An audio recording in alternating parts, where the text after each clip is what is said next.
नमस्कार साथियों, जय हिंद जय भारत। स्वागत है आप सभी का ऑल एग्जाम प्लेस। तो फॉरेस्ट्री के इस लेक्चर में बात करेंगे सोशल फॉरेस्ट्री की, सामाजिक वानिकी। और लास्ट लेक्चर में हमने एग्रो फॉरेस्ट्री बहुत डिटेल में पढ़ी, उसके बेनिफिट्स हो गए, डिसमेरिट हो गई, डिसएडवांटेज हो गए, ये सब हमने देखा था। चलिए शुरुआत करते हैं इसमें। सबसे पहले बात करते हैं सामाजिक वानिकी होती क्या है। तो बेसिकली डेफिनेशन आपको पता होना चाहिए, नाम से ही समझ में आ रहा है, सोशल फॉरेस्ट्री, सामाजिक वानिकी। Basically application of forest technology to achieve social objective, मतलब जो सामाजिक चीजें हैं जो हमको अचीव करनी है उससे रिलेटेड ये होती है। बेसिकली इसमें क्या है, it is the practice of forestry outside conventional forest with the aim to provide goods service to local people. मतलब हम जंगल में पेड़ लगाने की जगह दूसरी और पेड़ लगा रहे हैं, तो ये बेसिकली आपका क्या कहलाता है, ये आपकी सोशल फॉरेस्ट्री कहलाती है। जो हम अभी तक करते हैं कि हम वनों में पेड़ लगा रहे थे, अब हम वनों को छोड़ के कहीं और भी पेड़ लगाएंगे। बेसिकली साथ में जो लोकल लोग हैं उन्हें भी रोजगार मिल जाएगा, उन्हें भी वहां की लघु उत्पाद मिल जाएंगे पेड़ों से। तो ये आपकी सोशल फॉरेस्ट्री कहलाती है ना। अब इसी में the similarity is the practice of forestry for the people of forestry by the people and forestry for the people. मतलब भैया ये लोगों के द्वारा की जाती है, लोगों के लिए की जाती है ना। तो ये बेसिकली आपको पता होना चाहिए। अब बात करते हैं इसमें हम क्या क्या करेंगे भाई, सोशल फॉरेस्ट्री के अंदर क्या क्या चीजें हम कर सकते हैं। तो पहली चीज है rising wind breaker on dry farmland. जहां पर थोड़ा सा रेगिस्तानी इलाका है वहां पर हम विंड ब्रेकर बना सकते हैं। उससे क्या होगा, तूफान अगर आते हैं तो तूफान के कारण जो नुकसान होता है उस एरिया में, तो उसको भी हम थोड़ा सा कम कर सकते हैं। प्लांटिंग शेल्टर बेल्ट लगा सकते हैं। इसके अलावा आपका रोड साइड, जैसे आप इंदौर में हैं तो इंदौर में आप देखेंगे रोडों के दोनों साइड पेड़ आपको देखने को मिल जाएंगे। बीच में भी आपको छोटे छोटे पेड़ पौधे लगाना स्टार्ट हो चुका है और काफी जगह लगे भी हुए हैं, है ना। इसके अलावा आप planting village common land and waste land, जो खाली आपकी जमीन पड़ी है उसमें पेड़ पौधे लगाना। जो ग्रामीण जमीन है खाली रखी है उस पे पेड़ पौधे लगाना। तो ये सब किसके अंतर्गत आता है, सोशल फॉरेस्ट्री के अंतर्गत आता है। इसी प्रकार रेलवे लाइन के आजू बाजू या फिर जो हमारी नहर निकल रही है उसके आजू बाजू क्या लगाना, आपके पेड़ पौधे लगाना। इसी प्रकार small wood lot in the farm land if it is large. Basically खेत की भूमि में छोटे छोटे जो लकड़ी होती है, ईंधन वाले पेड़ होते हैं, वो आपका लगा सकते हो। उसके बाद planting in for sure area of irrigation tank, जो आपका डैम वैम है उसके आसपास क्या लगाना, पेड़ लगाना। इसके अलावा आपका recombination of highly degraded and eroded soil, जहां पर आपकी मिट्टी का क्षरण बहुत ज्यादा हो रहा है, सॉइल इरोजन बहुत ज्यादा हो रहा है, उस एरिया में आपकी क्या लगाना, पेड़ लगाना। इसके अलावा afforestation of command and area of irrigation project, जो आपकी सिंचाई परियोजना जहां से निकली है, जहां से बड़ी बड़ी नहरें निकली हैं, डैम बने हुए हैं, वहां पर भी आप क्या करोगे, यहाँ पर पेड़ पौधे लगाओगे। तो ये सब उद्देश्य है हमारे किसके, सोशल फॉरेस्ट्री के। इसके अंतर्गत हम कहाँ कहाँ पेड़ लगाते हैं वो हमने जाना। इसके बाद इसी में हम देखते हैं इसके मुख्य उद्देश्य के बारे में कि भैया इसका मुख्य उद्देश्य क्या है। पेड़ लगाना तो है, साथ में आप देख सकते हैं लोकल नीड ऑफ फ्यूल, जो ग्रामीण लोग हैं उनके लिए क्या मायने रखता है, फ्यूल मायने रखता है, ईंधन मायने रखता है। क्योंकि अभी भी कई जगह आपने देखा होगा गांव में चूल्हे पे ही खाना बनता है, तो इसके लिए लकड़ी चाहिए। लकड़ी कहाँ से मिलेगी, पेड़ों से मिलेगी। छोटे से लकड़ी जो कि आपके काम आए, फॉर एग्जाम्पल जैसे मैं बांस कर रहा हूं तो उनको रोजगार मिल जाता है, टोकनी वोकनी इस तरह से वो बनाते हैं, तो वो पेड़ काम आएंगे। इसी तरह फूडर, घास हो गई आपकी उनके मवेशियों के लिए। इसके अलावा जो माइनर फॉरेस्ट प्रोड्यूस होंगे, चाहे वो राल हो, चाहे वो आपका महुआ हो, चाहे वो बीड़ी लीव हो, चाहे आपकी इसके अलावा मधुमक्खी का जो शहद आपका मिलेगा मधुमक्खी से वो हो, तो ये सब लघु उत्पाद में आपको देखने को मिल जाएगा। इसी प्रकार it provide gainful employment to local community. अब जाहिर सी बात है पेड़ पौधे लगेंगे, लगाने का पैसा मिलेगा आपको, उसके बाद जो बड़े हो जाएंगे उनसे जो चीजें मिलेंगी उससे भी आप क्या कर सकते हो, पैसा कमा सकते हो। एक इसका बेनिफिट है ये। इसके अलावा to release cow dung as the manure for increasing agriculture production. जो मवेशी पाले जाते हैं, चाहे वो भेड़ हो, बकरी हो, चाहे गायें हो, तो उनका जो गोबर होगा उनसे क्या बना सकते हैं हम, खाद बना सकते हैं। और खाद को हम कहाँ डाल सकते हैं, उसी जगह जहां पर हम पेड़ पौधे लगा रहे हैं। तो एक तरह से वो किसका काम करेगा, खाद का काम करेगा। इसी प्रकार to develop cottage industry in the rural area, आप जो है कॉटेज इंडस्ट्री, कुटीर उद्योग का विकास कर सकते हैं। जैसे मैंने बताया, आप क्या बनाना, आपका टोकरी वोकरी बनाने का काम, झाड़ू बनाने का काम, है ना, बीड़ी बनाने का काम, ये सब कुटीर उद्योग में आपका आ जाएगा। इसी प्रकार to utilise the well land according to carrying capacity, जैसी भी उपलब्ध भूमि है, फॉर एग्जाम्पल कोई मैदान खाली रखा है, वहां पर कोई यूजेस नहीं है, वहां पर पेड़ लगवा दिए गए। जैसी भी भूमि रहेगी उस हिसाब से पेड़ लगवाने हैं। इसी प्रकार to improve the aesthetic value of area, अब वहां का भैया पेड़ लगेंगे, भैया आपने देखा है जहां पर पेड़ लगे होते हैं प्रकृति का अलग ही देखने को बनता है चीजें, है ना। अगर एकदम घने आबादी में हो, बिल्डिंग ही बिल्डिंग दिख रही है तो देखने में मजा नहीं आएगा। लेकिन यही कहीं आप थोड़ा सा आउटर चले जाओ, शहर से दूर जाओ, पेड़ दिखने लगते हैं तो आपको खुद मजा आ जाता है, यार कितना सुंदर जगह है, हम कहाँ रहते हैं, है ना। तो बेसिकली वो भी आपका बढ़ेगा ही पेड़ों के लगने से। इसके अलावा स्कोप ऑफ सोशल फॉरेस्ट्री का दायरा कितना है, इसका स्कोप क्या है वो देखते हैं। पहला तो है the main scope of the social forestry are avenue planting in city. Basically शहरों में आपको प्लांटिंग करने की जो शहर में है, आपने देखा वो शहरों में जनरली ज्यादा पेड़ देखने को नहीं मिलते, कोशिश ये है कि भैया शहरों में हो। इसी प्रकार इंडस्ट्रियल शेल्टर बेल्ट बनाया जाए, जो इंडस्ट्री है उसके आसपास भी क्या लगाया जाए, शेल्टर बेल्ट बनाया जाए, क्योंकि इससे क्या होगा, वहां की जमीन, वहां की वायु, वहां के पानी, सबको फायदा पहुंचेगा। क्योंकि इंडस्ट्री से वेस्ट निकलता है, पॉल्यूशन फैलता है, शेल्टर बेल्ट से क्या हो सकता है, पॉल्यूशन आपका कम हो सकता है ना। इसी प्रकार management of urban park and wild life park, अब जो शहरों में पार्क है उसको अच्छे से मैनेज करना, वहां पर क्या लगाना, आपके पेड़ों को लगाना। इसी प्रकार आपका जो वाइल्ड लाइफ सेंचुरीज हो गए, वाइल्ड लाइफ पार्क हो गए, जैसे राला मंडल है ना, तो इस तरह से आप वो कर सकते हो। इसी प्रकार urban composite management and efficient recycling, अब आपने देखा होगा जो हमारा शहरों का जो कचरा निकलता है, चाहे वो गीला कचरा हो चाहे वो सूखा कचरा हो, इंदौर तो नंबर 1 है ही पूरे आपके भारत में आपका इसकी कंपोजिंग के लिए। तो आपको पता होना चाहिए कि भाई इसका यूज भी अच्छे से करना है, कि जो डेली वेस्ट निकलता है लोगों का उसको भी अच्छे से मैन्योर में तब्दील करना, ये चीज भी आपको करनी होगी इसके अंतर्गत, सोशल फॉरेस्ट्री के अंतर्गत। इसी प्रकार कंपोनेंट ऑफ सोशल फॉरेस्ट्री, अब इसके घटक क्या क्या है वो देखते हैं। पहला है इसमें फार्म फॉरेस्ट्री। फार्म फॉरेस्ट्री नाम से समझ में आ रहा है, the practice of forestry in the around the farmland, जो आपके खेत होंगे उसी के पास में आप क्या करोगे, फॉरेस्ट्री, यानी आप पेड़ वेड़ लगाओगे, वो चीज कहलाती है फार्मलैंड, अपना फार्म फॉरेस्ट्री। और here the tree crop are sustainably grown in the integrated manner at farmland, मतलब आप यहाँ पर आपका कृषि भूमि पर आप क्या करते हो, फसलों के साथ में पेड़ भी लगाते हो, दोनों ही करते हो, है ना। तो फार्म फॉरेस्ट्री कहलाती है। अब इसमें आप कंपोनेंट देख सकते हो, तो सोशल फॉरेस्ट्री को अगर देखें तो 3 भाग में अगर देखें तो बांटा गया है, rural forestry, extension forestry, farm forestry. ऐसे ही आप रूरल फॉरेस्ट्री में जाएंगे तो कम्युनिटी फॉरेस्ट्री और एग्रो फॉरेस्ट्री आती है, वो हम पढ़ ही चुके हैं ऑलरेडी, है ना। इसी प्रकार सेकंड है इसमें एक्सटेंशन फॉरेस्ट्री।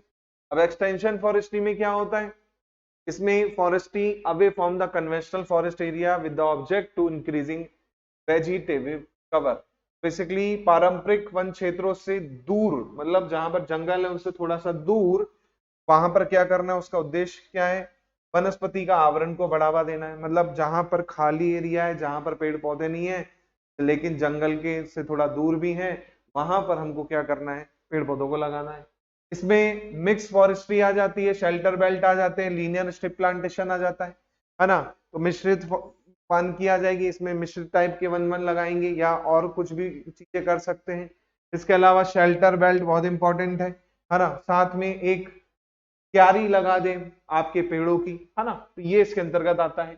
फिर आता है मिक्स फॉरेस्ट्री। इसी में मिक्स फॉरेस्ट्री में आप देख ही रहे हैं, फिर different kind of tree such as fodder, fruit, fuel, wood tree सभी लगाएंगे, मतलब चारा, झाड़ी, झंकारी जो हो गई आपकी, है ना, घास हो गई, आपका पेड़ हो गए, फल वाले पेड़ हो गए, आम के, जामुन के, है ना, ईंधन वाली जो लकड़ियां हो गई, वो सबका यूज किया जाएगा बेसिकली यहाँ पर। इसी प्रकार शेल्टर बेल्ट रेफर टू, अब ये तो ऑलरेडी मैं आपको पढ़ा ही चुका हूँ शेल्टर बेल्ट डिटेल में पूरा का पूरा, है ना, तो मेरे हिसाब से आपको ज्यादा पढ़ने की जरूरत नहीं पड़ेगी। शेल्टर बेल्ट क्या है? Belt of tree stubs maintain the purpose of providing shelter from wind sun snow. ये ऑलरेडी मैं आपको बता चुका हूँ, 3 वे में लगाते हैं, छोटे बड़े और वो, है ना, वो शेल्टर बेल्ट कहलाता है। इसी प्रकार linear strip plantation of the plantation of fast growing species on linear strip of land. जो हमारी रैखिक पट्टी में वृक्षारोपण करते हैं तो क्या होता है, ऐसे वृक्ष होते हैं जो जल्दी से उग सके, है ना, और पूरी क्यारी को, पंक्ति को क्या कर सके, भर सके, है ना। तो ये आपका क्या आता है, पूरा मिक्स फॉरेस्ट्री के अंतर्गत आता है। इसी प्रकार rehabilitation of degraded forest in inevitable for the restoration of ecological balance and improve the productive capacity of land. तो बेसिकली भाई पारिस्थितिक संतुलन को बनाए रखने के लिए, क्योंकि कई जगह क्या होता है, ज्यादा पेड़ कट जाते हैं, वहां पर बाढ़ का खतरा बढ़ जाता है, सूखे का खतरा बढ़ जाता है ना, सॉइल इरोजन का खतरा बढ़ जाता है, तो बहुत सारी चीजें बढ़ जाती है। तो कोई पारिस्थितिक संतुलन को मेंटेन करने के लिए, बहाल करने के लिए हम भूमि की उत्पादक क्षमता में क्या करेंगे, सुधार करेंगे, ज्यादा से ज्यादा पेड़ लगाएंगे कि जो कंडीशंस हो सकती हैं इन फ्यूचर वो हो ना पाए, अवॉइड हो जाए, है ना। ये इसके कुछ आपके उद्देश्य हैं। इसी प्रकार रिक्रिएशन ऑफ फॉरेस्ट्री इस practice of forestry which satisfy the recreational needs of urban and rural population. Recreational, है ना, बेसिकली मनोरंजन। ऐसी फॉरेस्ट्री है जिसमें शहरी और ग्रामीण दोनों आबादी का क्या हो, आपको फायदा मिले, है ना। इसी प्रकार एस्थेटिक फॉरेस्ट्री क्या है? Practice of forestry with the object of developing maintaining forest of high scenic value. तो एस्थेटिक नाम से ही समझ में आ रहा है, सौंदर्य वानिकी। अब नाम से समझ में आ रहा है भैया ऐसे पेड़ लगाने हैं जिनको देख के ही आपका मन करे कि वाह क्या नजारा है ना, तो वो आपकी एस्थेटिक फॉरेस्ट्री हो जाती है। इसी प्रकार एनसीए जो है उसने क्लासिफाई किया है सोशल फॉरेस्ट्री को बेसिकली 3 पार्ट में, है ना। जो मेन पार्ट है वो है अर्बन फॉरेस्ट्री, रूरल फॉरेस्ट्री और फार्म फॉरेस्ट्री।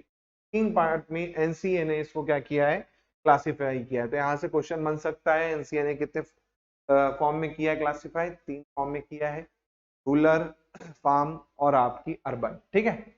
चलिए अब बेनिफिट देख लेते हैं भैया। सामाजिक वानिकी के लाभ क्या है?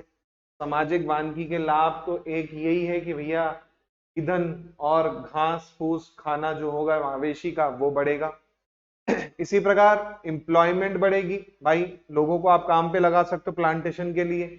उसके बाद जहाँ पे प्लांटेशन हो गया उसके बाद वो पेड़ पौधे बड़े हो गए, फाइनल प्रोडक्ट मिलेगा, उसका यूज करके वो कमा सकते हैं। इकोलॉजिकल बैलेंस बना रहेगा, ज्यादा से ज्यादा पेड़ लगेंगे, हर चीज अच्छे से होगी, बारिश, बाढ़, संरक्षण मिट्टी का, ये सब कंप्लीट होगा। इसी प्रकार वेस्ट लैंड जो है, जो आपके बंजर भूमि है, उसका भी क्या हो जाएगा, अच्छे से यूज हो जाएगा, क्योंकि वहां खेती कर नहीं सकते। तो आप क्या करोगे, फॉरेस्ट के अंडर में है तो आप वहां पे क्या करोगे, बेसिकली अपना यूज कर सकते, ठीक है। इसके बाद promote village and cottage industry, भैया जो ग्राम और कुटीर उद्योग हैं उनको भी बढ़ावा मिलेगा। फॉर एग्जांपल बांबू लगाए, बांबू से बने चीजें, है ना। मोदी जी ने भी कहा था बांबू का यूज और वो करके लोकल आत्मनिर्भर भारत, है ना। इसी प्रकार induce environmental tree consequence on the people. अब लोगों के बीच में पर्यावरण और वृक्ष की चेतना को भी प्रेरित करना है, कि अभी लोगों को लगता है कि पेड़ काट दो घर बना लो, है ना, लेकिन पेड़ों का भी महत्व उनको पता चलेगा। इसी प्रकार reduce pressure from natural forest.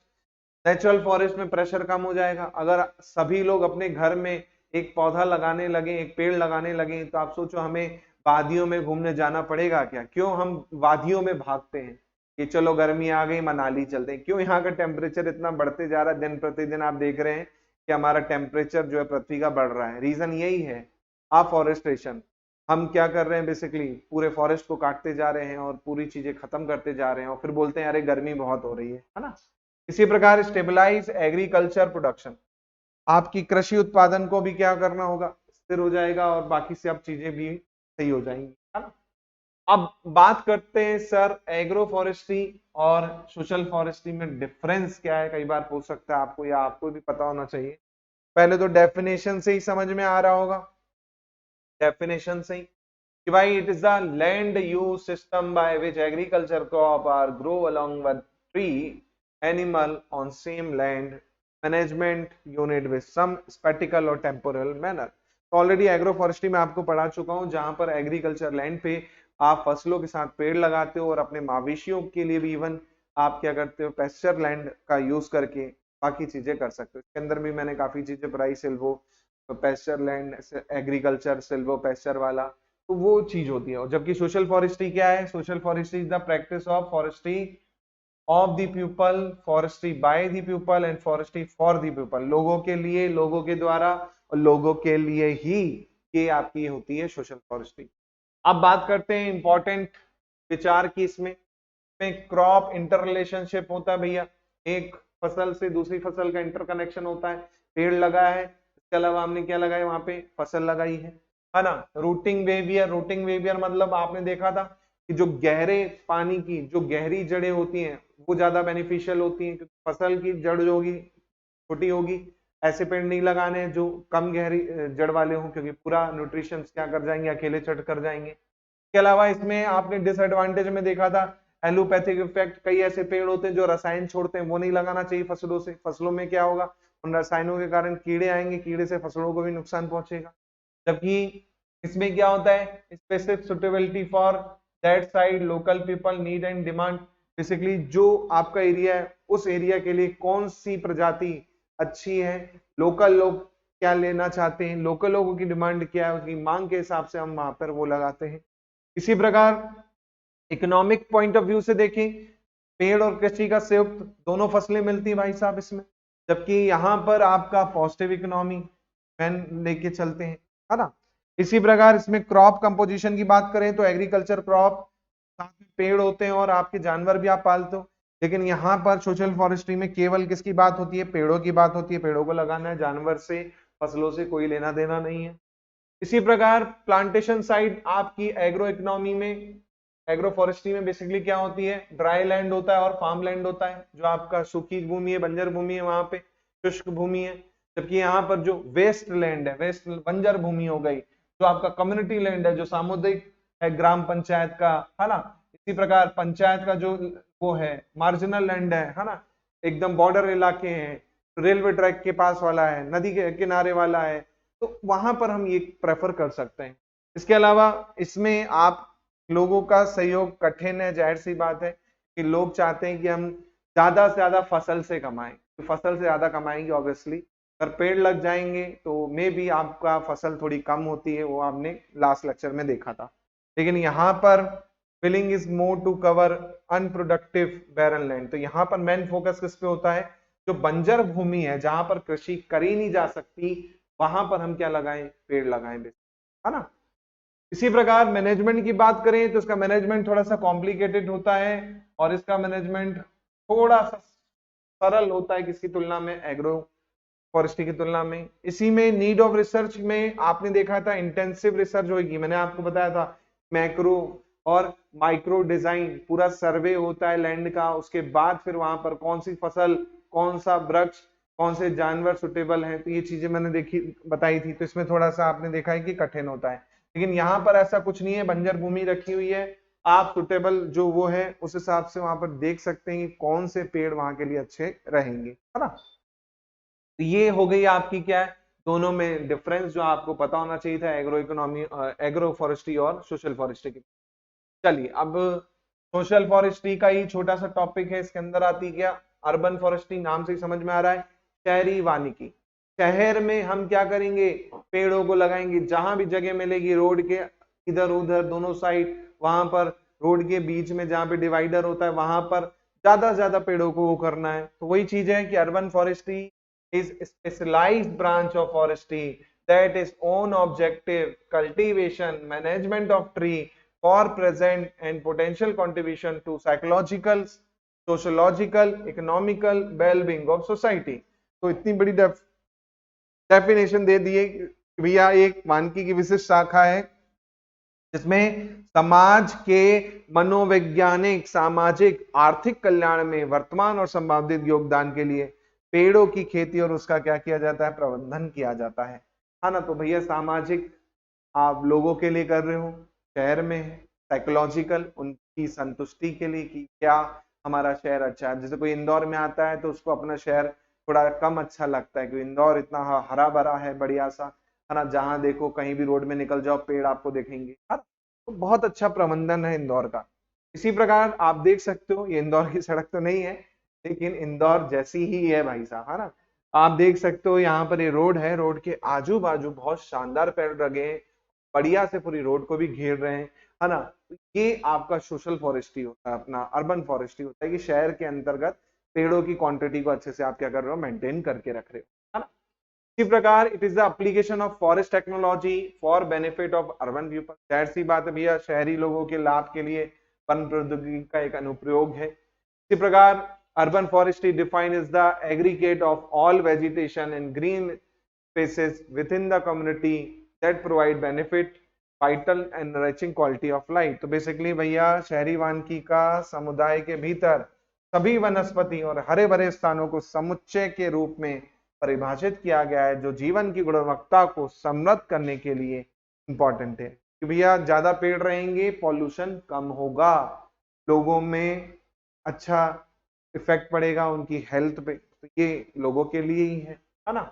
इसी प्रकार the main aim of urban forestry to provide recreation to urban people, decrease the pollution hazard in urban environment and create awareness about the nature and जाहिर सी बात है, लोगों के लिए क्या करना, पॉल्यूशन को कम करना मेन उद्देश्य है। उसके बाद लोगों को जागरूक करना, पेड़ लगेंगे तो लोग खुद अपनी इच्छा से क्या करते हैं, फिर अरे यार सामने वाला भी पेड़ लगा रहा है, चलो अपन भी पेड़ लगाते हैं, देखा देखी होती है, वही चीज यहाँ पे करनी है।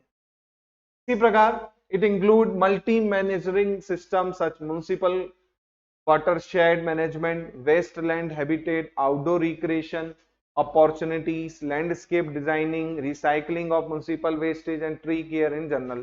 तो इससे बेहतर मुझे नहीं लगता कि इंदौर का नगर निगम जानता होगा, बहुत बढ़िया जानता है, क्योंकि वो वाटरशेड प्रबंधन भी करता है, बंजर भूमि पर उसने पेड़ भी लगवाए हैं। आप देखेंगे इंदौर में वितेश्वर पर्वत है, वहां पर बहुत बड़ी संख्या में प्लांटेशन हुआ है पेड़ों का। आप सोच सकते हैं बहुत बड़ी संख्या में प्लांटेशन हुआ है ना। इसके अलावा आपका आवास करना, भूमि आवास हो गया, बाहरी मनोरंजन के लिए अवसर, है ना। पार्क वार्क आप देखोगे हर कॉलोनी में कोशिश की जाती है पार्क डेवलप हो, है ना, म्युनिसिपल कॉर्पोरेशन के द्वारा। कचरे का पुनः चक्रण होता ही है भैया, गीला सूखा अलग रखें, है ना, खाद बनाई जाती है, आप सभी को पता है। इसके अलावा जो वृक्ष लगे हुए हैं डिवाइडर पर, उनपे पानी भी नियमित रूप से डाला जाता है नगर निगम की टीम द्वारा, है ना।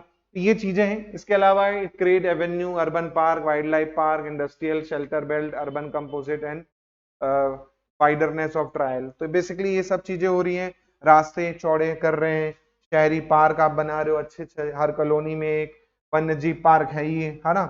इसके अलावा जो आपका आश्रय बेल्ट है, शेल्टर बेल्ट है, उसका भी निर्माण आप औद्योगिक क्षेत्र में कर रहे हो, शहरी कंपोजिट का भी आप ठिकाना सही से लगा रहे हो, है ना। तो ये पूरी चीजें आपको देखने को मिल रही हैं इसमें, है ना। चलिए अब बात करते हैं सर इसके एडवांटेज की, जो इंपॉर्टेंट है। एडवांटेज क्या भैया, ग्रीन हाउस इफेक्ट को कम करेगा। जाहिर सी बात है भैया, पेड़ों लग जाएंगे अच्छे खासे हमारे शहरों में, तो अपने आप टेम्परेचर डाउन हो जाएगा, है ना, हवा अच्छी चलेगी। सॉइल इरोजन, बिल्कुल बाढ़ बाढ़ आएगी भैया, शहर बह के नहीं जाएगा ना, घर वर को नुकसान कम हो सकता है, शहर को नुकसान कम हो सकता है। इसी प्रकार पॉल्यूशन तो भैया कम करेगा ही करेगा, चाहे वो एयर हो, वाटर हो, चाहे सॉइल हो, है ना, ये सब चीज आपका कम ही होगी। के बाद ग्राउंड वाटर रिचार्ज करेगा, बिल्कुल, या जो पानी है आपका गिरेगा पेड़ों की मदद से, पेड़ों की मदद से अंदर तक जा सकता है, वाटर कंजर्वेशन के लिए बेस्ट है। इसके अलावा नॉन सीनिक व्यू को क्या करेगा, बढ़ाएगा, जो आपका सुंदर दृश्य है ना, उसको अच्छा कर देगा। इसी प्रकार ट्री प्रोवाइड फ्यूल। अब जाहिर सी बात, अगर कोई पेड़ कट जाता है भैया, आपको क्या देगा, वो आपको ईंधन देगा, आपको खाना देगा, इसके अलावा आपको छाया देता है। गर्मियों के दिन देखो आप छाया के नीचे आराम से सो जाते हैं गर्मी में, चादर वादर लगा के, है ना। इसी प्रकार improve aesthetic view of urban land. तो जाहिर सी बात है भैया, सौंदर्यकरण तो दिखेगा ही दिखेगा। आप सुबह निकलो, खिड़की खोलो, मस्त चारों तरफ पेड़ दिख रहे हैं, कितना अच्छा लगता है। यही आप खिड़की खोलो तो बिल्डिंग ही बिल्डिंग दिखती है, तो मजा ही नहीं रहता। इसी प्रकार support wild life and life stock. जाहिर सी बात है, जो वाइल्ड लाइफ है अगर दूसरे एरिया में बात करो तो वहां पर भी बढ़ावा देगा, आपका जो मवेशी है उनको भी फायदा रहेगा, है ना। It relieve human stress, improve is living condition. या अच्छी जगह रहोगे, क्यों जाते हो आप वादियों में, थोड़ा स्ट्रेस कम हो कि इतना साल हम काम कर रहे हैं शहरों में, चलो हिमालय चलते हैं, वहां पर हम क्या करेंगे, घूम के आएंगे ठंडी जगह पे, गोवा जाएंगे, है ना, समुद्र किनारे लेटे रहेंगे। तो बेसिकली क्यों, स्ट्रेस कम करने के लिए, तो यहाँ पे भी आप कर सकते हो। इसके अलावा tree itself act as asset of economic property, जाहिर सी बात है वृक्ष स्वयं एक क्या है, संपत्ति और आर्थिक संपत्ति का रूप ही भाई साहब, कि जितना ज्यादा अब जोर दिया जा रहा है एनवायरमेंट पे, उतना पहले कभी नहीं दिया गया, है ना। इसी प्रकार इसके अर्बन फॉरेस्ट्री के लाभ देख लेते हैं। लाभ में सबसे पहले आएगा पर्यावरण का लाभ। तो पर्यावरण का लाभ है भैया डिक्रीज एयर टेम्परेचर। तो भैया एयर टेम्परेचर डिक्रीज होगा जब बढ़िया सी हवा चलती है, ठंडी हवा आपको देखने को मिलती है। डिक्रीज डिफरेंट पॉल्यूशन, पॉल्यूशन कम होता है, हवा की गति और कटाव कम करता है। जाहिर सी बात है तूफान आता है, अगर खाली हो तो भैया कुछ भी बहा के ले जाता है यही, लेकिन शेल्टर बेल्ट हो या फिर पेड़ लगे हों तो हवा की स्पीड भी कम हो जाती है। इसी प्रकार आपका वाटर डिस्चार्ज जो है उसको ही बढ़ाता है, जल पुनर्भरण को ही बढ़ाता है। हवा की गुणवत्ता, जाहिर सी बात है दिल्ली आप देखो, दिल्ली में उतना नहीं है, इंदौर में बढ़िया है हवा है ना। हवा की धूल को दबाता है, जो आप धूल आएगी कभी आपके पत्तों से टकरा के वो नीचे बैठ जाती है ना। तो ये सब चीजें करता है बेसिकली। सोशल बेनिफिट की बात करूं तो लोगों को क्या है, एक तो एम्प्लॉयमेंट मिल जाएगा, जो यहाँ पर पेड़ वेड़ लगाएंगे उनकी देखरेख करेंगे, तो जाहिर सी बात है। दूसरा पशुधन का समर्थन करता है, जो आपका मवेशी है उसको आप क्या कर सकते हो, चरा वरा सकते हो आसपास में, है ना। इसी प्रकार मानव पोषण को बढ़ाता है ना। न्यूट्रिशन बढ़ाएगा ही, हवा अच्छी रहेगी, हर चीज अच्छा रहेगा, पानी अच्छा रहेगा उसके कारण और के अलावा आपका प्रदूषण को प्रतिकूल प्रभाव करेगा कि प्रदूषण कम हो जाएगा। इसके अलावा रोगियों की वसूली में सुधार, वसूली नहीं है ये, है ना, वसूली गलत वर्ड है, रोगियों की हालात में या रोगियों रोगी की सेहत में सुधार करेगा ना, सेहत में सुधार करता है, ठीक है। तो ये चीज ध्यान रखिए। चलिए, इसी प्रकार एनवायरमेंट ऑफ अर्बन एरिया, शहरी क्षेत्र का पर्यावरण कैसा होना चाहिए। तो urban environment is different from natural forest, तो जाहिर सी बात है वो तो रहेगा ही। नेचुरल फॉरेस्ट में केवल वन है, यहाँ पर कंक्रीट का जंगल है ना। इस is dominated by people activity, it has less space which has highly polluted air water and soil. अब भैया इतने लोग रह रहे हैं तो एयर कार्बन डाइऑक्साइड इतनी अधिक मात्रा में छोड़ी जाती है ना, लेकिन ऑक्सीजन उतनी अधिक मात्रा में नहीं होती क्योंकि पेड़ तो लगे नहीं है। पॉल्यूशन अपने आप बढ़ता है, कार्बन का स्तर बढ़ता है। इसी प्रकार soil become more compact due to heavy vehicular. अब जाहिर सी बात है गांव की मिट्टी देखोगे तो आप देखोगे एकदम हाथ से खोद सकते हो, लेकिन शहर की मिट्टी को आप हाथ से नहीं खोद पाओगे कि यहाँ पर इतनी व्हीकल्स चलती हैं, वो मिट्टी एकदम क्या हो गई, कंप्रेस हो गई है, दब चुकी है इतनी ज्यादा, है ना। वो दब गई है तो पत्थर टाइप की बन जाती है, तो जब बारिश होती है वो पानी ग्राउंड लेवल पे नहीं जा पाता। उसके कारण आप देखोगे इंदौर में कई इलाके हैं वहां पर गर्मियों में ग्राउंड लेवल वाटर क्या होता है, बहुत नीचे चला जाता है, फिर लोगों को टैंकर मंगवाने पड़ते हैं। वो चीज थोड़ा सा दिक्कत होती है शहरों में, लेकिन गाँव में या वनों के पास में ये दिक्कत बिल्कुल भी नहीं है ना। इसके अलावा limiting factor in urban forestry, शहरी वानिकी में सीमित कारक क्या है। पहला है स्पेस। अब जाहिर सी बात है लिमिटेड स्पेस है, लोग अपना घर बना के रह रहे हैं, स्पेस इंपॉर्टेंट है, स्पेस बहुत ज्यादा इंपॉर्टेंट है यहाँ पर। लिमिटेड स्पेस में आपको क्या करना है, ट्री को करना है, तो भैया एक तो स्थान हमें रोक देता है। इसके अलावा ट्री भी हमें ऐसे सेलेक्ट करने हैं जो कम जगह पर आपका क्या हो जाए, उग जाए और फिट हो जाए, ज्यादा जगह ना ले, है ना। इसी प्रकार perennial are more preferable than annual, जो हमारे 12 मासी की तुलना में जो होते हैं दूसरे वाले जो होते हैं वो ज्यादा अच्छे होते हैं, है ना, बेहतर होते हैं, 12 मासी वार्षिक की तुलना में अधिक बेहतर होते हैं, ठीक है। तो ये हम देखते हैं। इसके अलावा the form of vegetation should be irregular, curve, oval, round, pyramidical, columnar और वीपिंग। जो वनस्पति हो वो अनियमित हो, वक्र के रूप में हो, अंडाकार हो, गोल या पिरामिड नुमा हो, ये हो, है ना। तो ये आपकी होनी चाहिए बेसिकली, अगर इस तरह से है तो आप देख सकते हैं। इसी प्रकार the selection of suitable tree having different shape should satisfy the aesthetic and recreational needs of the urban people. जो पेड़ होंगे का जो चयन होगा ऐसा होना चाहिए कि शहर का सौंदर्य अच्छा लगे, एकदम सटीक दृश्य देखने को लगे, है ना। एक वैरायटी रहेगी तो अलग ही देखने को मजा आएगा, ठीक है। इसी प्रकार सॉइल की बात करें, जो हमारे शहर की मिट्टी है वो काफी ज्यादा क्या होती है, प्रदूषित होती है ना, आपकी पॉल्यूटेड होती है। तो जाहिर सी बात है पॉल्यूटेड रहती है, साथ में कंपैक्टेड होती है ना, क्योंकि काफी दबी रहती है, तो वो थोड़ा सा आपके दिक्कत होती है। इसी प्रकार normally top soil is very less, जो हमारी ऊपर वाली टॉप सॉइल है यहाँ पर बहुत कम मिलेगी देखने को आपको शहरों में। इसी प्रकार the drainage is very poor due to compaction, जो हमारा ड्रेनेज है वो भी काफी बेकार है। पानी देखते ही हो आप बारिश में रोडों में बहता हुआ है, रोडों में भर जाता है ना, तो ये थोड़ा सा दिक्कत है यहाँ पर। इसी प्रकार soil surface is mostly stone due to anthropogenic activity. तो भैया जो मिट्टी है उसकी जो टॉप सॉइल है वो कैसी है, पत्थरों वाली है ना, वो पत्थरों वाली है जिसके कारण थोड़ा सा दिक्कत हो सकती है। इसी प्रकार soil contain low organic matter hence support least beneficial micro organism. अब ऑर्गेनिक मैटर है ही नहीं, खत्म कर चुके हैं हम ऑर्गेनिक मैटर, कार्बनिक चीजें ही नहीं है हमारी मिट्टी में, पथरीली है, ऊपर से कार्बनिक चीजें भी की बहुत कम है। कार्बनिक चीजें नहीं रहेंगी तो उसमें जो माइक्रो ऑर्गेनिज्म है वो कैसे रहेंगे। केचुआ वेचुआ आप देखो शहरों में दिखेगा, बहुत कम आपको दिखेगा। यही गांव में चले जाओ, मिट्टी खोदो आप थोड़ो, केचुए के केचुए निकल आते हैं, क्यों, वहां पे माइक्रो ऑर्गेनिज्म अच्छा है ना।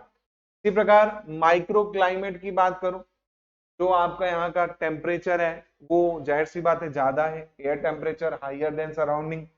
CO2 की मात्रा भी यहाँ पर ज्यादा है एटमॉस्फेयर में, क्योंकि भैया इतने लोग रह रहे हैं शहरों में, वो काफी ज्यादा हो जाता है। इसी प्रकार air surrounding the plant in urban space pollutants, तो बेसिकली आपका काफी ज्यादा यहाँ पर क्या मिलेगा, पॉल्यूटेंट्स है, प्रदूषण है।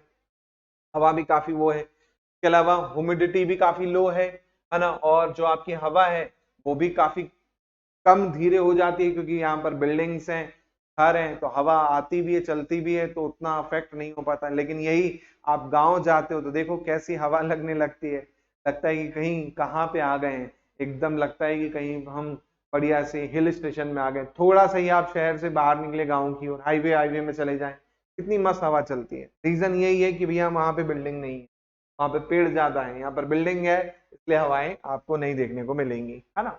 इसी प्रकार पॉल्यूशन, तो पॉल्यूशन में आप देख ही सकते हो काफी ज्यादा होता है शहरों का पॉल्यूशन, चाहे आपकी सल्फर डाइऑक्साइड हो, कार्बन डाइऑक्साइड हो, नाइट्रोजन ऑक्साइड हो, है ना, चाहे आपकी NO हो, N2 हो, नाइट्रस ऑक्साइड हो, है ना, तो ये सब आपका दिक्कत है। दूसरा आपका सीवेज और जो इंडस्ट्रियल वेस्ट है ये भी काफी इम्पैक्ट करता है हमारी मिट्टी को, कि जो हमारा सीवेज है वो नालों में जा रहा है, बारिश के दिनों ओवरफ्लो होता है, मिट्टियों में बह जाता है। इसके अलावा इंडस्ट्री है वो भी अपना वेस्ट छोड़ती है, उसका भी काफी इफेक्ट पड़ता है ना। इसी प्रकार वाटर इन जो होगा वो भी आपका क्या है, पॉल्यूटेड है। जो आपका पानी है शहर का वो भी प्रदूषित होता है, सभी लोगों को घर में RO लगाना पड़ता है, नहीं तो गाँव में तो कभी पिया है क्या RO, सुना किसी ने RO, किसी ने नहीं सुना होगा, लगाया नहीं होगा। सब हैंडपंप से चॉपर नट से निकालते हो, तुरंत पी लेते हैं पानी, कभी ये नहीं लगता। लेकिन यहाँ पर अगर आप ऐसे पी लो तो हो सकता है बीमार पड़ जाओ, है ना, शहरों में। इसी प्रकार light pollution is caused by mercury, metal halide, sodium, है ना, इन अर्बन स्ट्रीट्स। तो बेसिकली ये चीजें आपको देखने पड़ेंगी, मरकरी का काफी इफेक्ट पड़ता है, यहाँ के पानी में मरकरी भी काफी देखने को मिलेगा। इसी प्रकार photo period of plant system affect the productivity, जो आपकी पादप प्रणालियों का प्रकाश काल बदल देता है ना, उत्पादकता को भी क्या करता है, प्रभावित करता है। कौन, जो आपके लैंप हैं, जो स्ट्रीट लाइट्स हैं, है ना, वो बेसिकली क्या है, आपकी हेलोजन वाली होती हैं, तो वो पेड़ों को भी नुकसान पहुंचाती है। जो नेचुरल चीजें वो तो अच्छी हैं, सूर्य की रोशनी, लेकिन हेलोजन लाइट जब पड़ती है पेड़ों पे उससे भी थोड़ा सा इफेक्ट पड़ता ही पड़ता है ना। इसके अलावा ह्यूमन तो भैया है ही जिसने सब कुछ बिगाड़ रखा है, लोगों ने, लोग ही क्या किए हैं सबसे मुख्य कारण है, बाकी तो सब क्या है, सेकेंडरी है। एंड लोग अगर सुधर जाएं तो पर्यावरण भी हमारा सुधर जाए, है ना। इसके अलावा he is the key instrument behind all kind of pollution in area. भैया जितने भी पॉल्यूशन हो रहे हैं, प्रदूषण हो रहे हैं, सब मैन कौन कर रहा है, हमारा इंसान कर रहा है। इसी प्रकार urban resources sustainable, it is most essential to change the people attitude for deforestation afforestation. भैया लोगों के विचारों को बदलना पड़ेगा हमें कि भैया जैसे वो पेड़ काट रहे हैं उसको लगाने की तरफ करना होगा, तभी कुछ हो सकता है, तभी पॉल्यूशन और हमारा वातावरण सुधर सकता है ना। इसी प्रकार मैनेजमेंट ऑफ अर्बन फॉरेस्ट्री, शहरी वानिकी का प्रबंधन की बात करते हैं, है ना। तो इसमें 3 चीजें मुख्य हैं, एक तो प्लांटिंग, दूसरा मेंटेनेंस, तीसरा रिमूवल। भैया पेड़ लगाना है को मेंटेन करके रखना है, तीसरा कोई खराब हो जाए तो उसको रिमूव करना। प्लांटिंग से समझ में आई गया होगा, planting should be basic, tangible and reasonable, specific composition should be according to local climate adoption. भैया रोपण बुनियादी मूर्त और उचित होना चाहिए, जाहिर सी बात है। इसके अलावा जो लोकल लोगों की डिमांड है या फिर जो लोकल जगह पर उग सकता है वो पेड़ आपको लगाना होगा, प्लांट करना होगा। इसी प्रकार location of plant should have minimum interference with society, जो लोगों से थोड़ा सा हस्तक्षेप ना हो, ऐसे ही आपको क्या करना है, प्लांटेशन करना है ना। इसी प्रकार design of urban forestry should be more pleasant and consider safety too. अब ये नहीं कि हाईवे के बीचों बीच में पेड़ लगा दिए, है ना, वो भी नहीं करना है, पता चले एकदम बीचों बीच शहर के बीचों बीच पेड़ लगा दिए, ट्रैफिक जाम हो रहा है उसके कारण, है ना। आसपास साइड में तरह से लगा सकते हैं। इसी प्रकार मेंटेनेंस की बात करें तो मेंटेनेंस जाहिर सी बात है, आप जब पौधे लगाओगे तो पहले तो उसका बहुत अच्छे से ध्यान रखना पड़ेगा कि वो हेल्थी है कि नहीं है। Vigorous planting stock from urban environment, तो वो चीज का ध्यान रखना पड़ेगा। इसके अलावा इसको और अच्छे से करना होगा कि भैया प्रतिकूल प्रभाव पड़े हमारे एनवायरनमेंट पे, ये चीज का भी ध्यान रखना पड़ेगा। इसके अलावा प्रैक्टिस में क्या क्या इंक्लूड है, growth control, damage control, insect and disease control, pruning of excessive branches, growth enhancement practice. या ग्रोथ कंट्रोल पे देखना होगा वृद्धि हो रही कि नहीं हो रही, फर्टिलाइजर हो सकता है डालने पड़े। डैमेज कंट्रोल, कहीं पे कुछ टहनी टूट गई, कीड़े मकोड़े लग गए, उस चीज का भी आपको ध्यान रखना है, पेस्टिसाइड डालना होगा। इसके अलावा ज्यादा बड़ा हो गया पेड़ तो उसकी छटाई वटाई भी आप देखोगे नगर निगम करवाती ही है ना। इसके अलावा ग्रोथ एनहांसमेंट प्रैक्टिस, कोशिश करना है कि ज्यादा वृद्धि हो, ज्यादा बड़ा हो, है ना। इसके बाद रिमूवल की बात करते हैं। अब रिमूवल किसको करेंगे भाई, जो डेड हो चुके हैं, जैसे बारिश में आपने देखा होगा कहीं पेड़ गिर जाते हैं टूट के, आधे लटके रहते हैं, वो भी सूख जाते हैं, तो उनको हटाना, क्योंकि कभी भी गिर सकते हैं, है ना। Over crowded stone damage tree form the urban area, जो डैमेज हो चुके हैं उसको भी हटाना होगा, नहीं तो भाई कभी भी गिर जाए लोगों की जान पे बनाएगी, है ना। तो ये चीज का भी ध्यान रखना है। इसके अलावा जो आपकी शाखाएं होंगी, ब्रांच होगी, उनका भी periodically क्या करना है हमें, उसको भी हमें क्या करना है, बेसिकली काटना है, छाटना है, ताकि स्पेसिंग अच्छी लगे। और आपने देखा होगा एक देखने में अच्छा लगता है, थोड़ा सा एक्सेसिव अगर बाल होते हमारे बढ़ जाते हैं तो हम बेकार दिखने लगते हैं, वैसे पेड़ भी हैं, ज्यादा अगर झाड़ी उनकी शाखाएं निकल आए अलग अलग डायरेक्शन में तो एक मेंटेन करना जरूरी होता है ना। ठीक है, तो ये पूरा जो चैप्टर था, पूरा चैप्टर हमने जो पढ़ा वो था सोशल फॉरेस्ट्री के ऊपर, अर्बन फॉरेस्ट्री के ऊपर, फार्म फॉरेस्ट्री के ऊपर। होपफुली आपको ये क्लियर हो गया होगा। मिलते हैं अगले लेक्चर पे। जय हिंद, जय Bharat, thank you very much.